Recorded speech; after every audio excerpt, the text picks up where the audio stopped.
CBSE 2025 के board examinee के लिए जो टॉपर रहे हैं सीबीएसई के, उनके आंसर शीट को दिखाया जा रहा है। यहाँ पर सीबीएसई क्लास 10th के सोशल साइंस के पेपर 2025 के लिए टॉपर का आंसर शीट है। यह आंसर शीट आपको बताता है कि आपको क्या करने हैं, नहीं करने हैं सोशल साइंस के पेपर क्लास 10th में। यहाँ पर आंसर के पीडीएफ के साथ साथ क्लास 10th के टॉपर के जो हाईएस्ट स्कोरिंग है उसको भी दिखाया जा रहा है। सीबीएसई सेकेंडरी बोर्ड एग्जामिनेशन के लिए ये जो शेयर है ये स्टूडेंट के हित में है, और बताया जा रहा है कि स्टूडेंट को क्या करने हैं क्या नहीं करने हैं। तो यहाँ पर आप देखेंगे सीबीएसई क्लास 10th का जो टॉपर है सोशल साइंस का, उसने कैसे लिखा हुआ है और किस तरह से आंसरों को हाईलाइट किया है। तो यहाँ पर देखिए, उसने सबसे पहले लिखा सेक्शन ए। सेक्शन ए में वो क्वेश्चन लिखता है, उसका आंसर से उसका ऑप्शन लिखता है और उसके आंसर को भी लिखता है।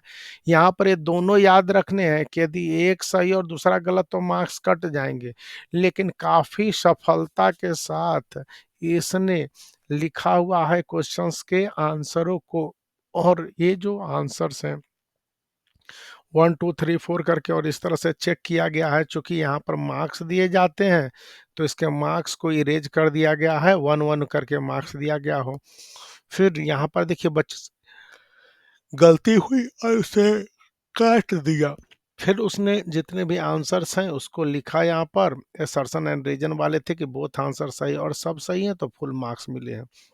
फिर उसने जिस तरह से यहाँ पर ऑप्शंस में बी दिया है 9th का और फिर 14th का सी दिया है, तो सी का क्या है वो सब लिखा है 15th का 16th का। तो इस तरह से 20 क्वेश्चन थे और 20 क्वेश्चंस के उसने सही सही आंसर लिखे और उसको मार्क्स दे दिया। देखिए यहाँ पर सेक्शन ए लिखा है बच्चा ने।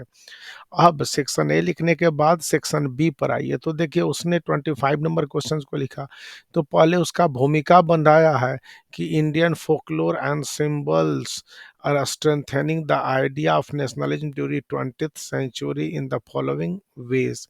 एक लाइन छोड़ा है और देखिए इस तरह से उसने आंसर को लिखा है। कितना सुंदर आंसर है, ये देखने के बाद आप भी काफी प्रभावित रह जाएंगे कि इसने कहीं गलती नहीं की है और सही आंसर लिखा है। फिर आगे देखिए क्वेश्चन 2 का आंसर लिखने के लिए उसने किस तरह से सही मतलब कि वाक्यों का प्रयोग तो किया ही होगा। हैंडराइटिंग पढ़े जाने योग्य है, बहुत ज़्यादा सुंदर नहीं है तो, और बेहतर भी है। फिर क्वेश्चन 3 का आंसर है उसी तरह से प्रेजेंटेबल है, 2 पार्ट में है और सेकंड में कंक्लूजन भी निकाला है। तो इस तरह से यदि आप क्वेश्चंस के आंसर को लिखते हैं तो काफ़ी बेहतर मार्क्स मिलेंगे। चूँकि टॉपर के आंसर शीट हैं और यहाँ पर दिखला रहा है देखिए कोड में 2023 के लिए है। तो आप आंसर को समझ सकते हैं, लिख सकते हैं। वीडियो को भी आप लाइक कर दीजिए, चैनल को शेयर कर दीजिए, सब्सक्राइब करना याद रखिए।